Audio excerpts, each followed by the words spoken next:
Gjatë viteve të fundit, dogana e Bllatës në Dibër ka marrë një rëndësi të madhe për shkak të fluksit në rritje të qytetarëve që përdorin këtë pikë doganore për të kaluar në shtetin fqinj të Maqedonisë së Veriut.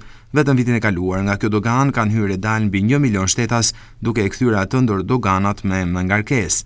Por ndonse kjo pikë doganore krijon të ratë të gjata vetëm në fundjavë, tashmë edhe gjatë ditëve të tjera situata mbetet e njëjtë. Qytetarët që duan të kalojnë në Dibër të Madhe kërkojnë nga shteti shqiptar të gjejnë një zgjidhje. Ata propozojnë ose të shtohen sportelet e doganës të Bllatës ose të bëhet me një pikë të përbashkët kontrolli siç është me Kosovën. Se shteti do të bëjë një kursi tjetër këtu faktikisht. Kjo është me 3 kursi, 2 janë dalje, 1 janë hyrje.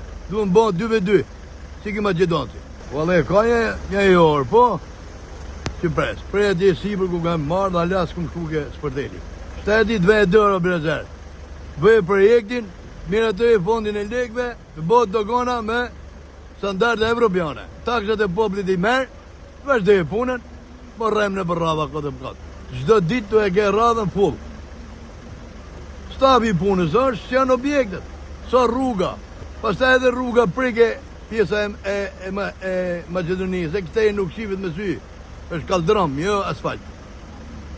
Duhet vend dërë, po ajo i shteti.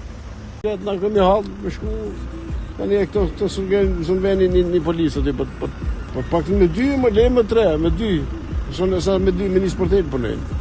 Kjo është Shqipëria, kjo.